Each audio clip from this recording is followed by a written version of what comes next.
Welcome, welcome, welcome back, everyone. If I could have everyone take their seats. We are going to keep on going for the rest of our afternoon of program. And it is my honor and privilege to introduce a longtime partner and colleague and friend, Julia Rosen. And I had a beautiful script written out, but let's just say this person flew 64 hours to be here. Landed at 11 o'clock this morning, just had 3 coffees and 2 chais. Exactly. But seriously, ASU has been a longtime partner of GSV's, has consistently been recognized as one of the most innovative universities in the US. In particular, ASU has been ranked the #1 most innovative school in the country by US News and World Report for 8 years in a row. This ranking is based on making the most curriculum, faculty, students, campus life technology, or facilities commitment to access and affordability. Its partnerships with industry and the public sector, its focus on entrepreneurship and innovation, and its leadership in the areas of sustainability and social impact. It certainly is a model for us all. So, Julia, why don't you give us an overview of what lies under the hood? Thank you, Michael. So yes, I just did land at 11 a.m. today, so if I'm not coherent, we're just going to blame American Airlines, so thank you. So as Michael said, yes, we are #1 in innovation for 8 years in a row, and this is a poll taken, it's organized by US News and World Report, and what they do is they poll the presidents of other universities and say who's, kind of which university is most innovative. So what I want to talk about today is why. Why is this the case? I would say one major reason that differentiates ASU from other US universities is that we reject binary thinking. In the US, there's this kind of feeling that the best universities are small and exclusive, and the bigger universities, maybe not such great academic quality. We totally reject that. Other universities brag about they only admit 10% of students. We do the exact opposite. We measure ourselves by who we include and how they succeed. Now, we have high admission standards, but what we don't have is enrollment caps. And as you can see, we have attracted literally the best faculty on the planet. We have top Fulbright scholars, top 30 business and engineering schools, top STEM programs, and we do both. So we do not choose between access and excellence. We do both.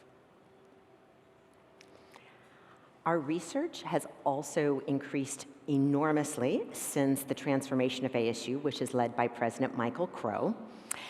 ASU is actually designed to be interdisciplinary. We have schools and colleges not along traditional department and unit disciplines, but rather organized around grand challenges. So we're #1 in the US in terms of transdisciplinary research, #6 in universities without a medical school. So that means we do more research than Carnegie Mellon, than Caltech. As it relates to National Science Foundation research, we have more research than UCLA or Berkeley, and we have more electrical engineering research than Stanford. But we're not content just to have a lot of research for research's sake. We spend a tremendous amount of time and resources to patent our research and then license that intellectual property either to startups led by students or faculty or to existing companies who produce new products and services. As ASU globalizes, we are also committed to globalizing Arizona. As you can see, we have a very large number of Indian students. We're very proud. We love our Indian students. Last year, we had just about 4,500. So we've just had a huge influx of Indian students. And overall, we have about 13,000 international students. So these students, go to these top degree programs, and therefore also provide a reason for Taiwan Semiconductor to have invested in Arizona. They named ASU and our engineering schools in particular as the reason for their $40 billion investment, which is actually one of the largest foreign direct investments in America's history. So what happens then is that then as these tech companies come in, then more international students and top students are drawn to Arizona, thus creating a virtuous cycle.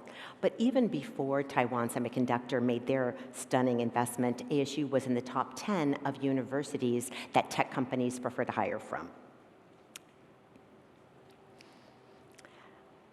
You saw earlier that we have about 142,000 students overall. We've basically doubled our student population in the last 15 years or so.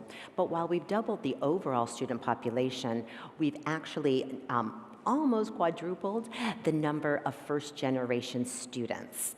So by first-generation students, we mean people that are first in their family to attend the university. And we think that's so critical because it's not just changing that one person's life, it's setting an example for their family, for their neighborhood, for their community. So we are committed to radical social inclusion.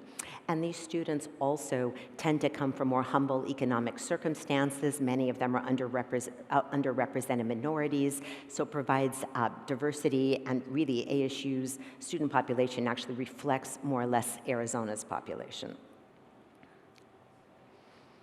We love technology, not for its own sake, but for what it allows us to accomplish. About 15 years ago, we started ASU Online to address the 30 million Americans who started college and never finished it. So these are completely online programs, completely asynchronous. You don't need to come to campus, but we've grown tremendously over the past several years.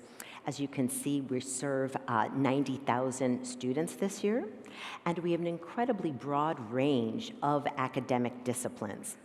Many of those are in STEM degrees, science, technology, engineering, and math, and we have the only ABET accredited electrical engineering fully online degree. So you see that pink circle there, that shows all of the various technologies that are embedded in our online courses, which of course make them more engaging, which then leads to improved learning outcomes and persistence. Finally, ASU relentlessly partners with the private sector. Many universities have a not invented here syndrome, right? Well, if they didn't invent it, they shouldn't, we shouldn't do it. ASU has the exact opposite bias. We think that we know what we're good at, but we know there are tremendous partners, whether partners bring financial resources or expertise that we don't have. So of course, here, one of our most amazing partnerships is with Global GSV, and for 14 years we've run the ASU+GSV Summit together in Arizona, Utah, and now San Diego. How many of you have been to the summit in the United States? Yeah. Okay, all right. The New York Times calls it a must-attend event for investors. And what it's done in the US is really create a place to highlight the energy and the speed and the scale of what's going on in ed tech and ed innovation in America and globally. And I think this event is meant to do the same thing in terms of highlighting the amazing energy in the Indian education technology and education innovation sector.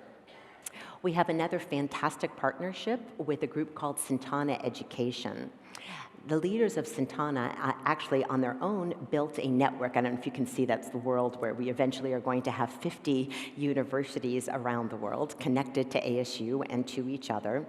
But our partners at Santana built a network of 1 million students in 200 campuses, 29 countries, and they are global implementation and management experts.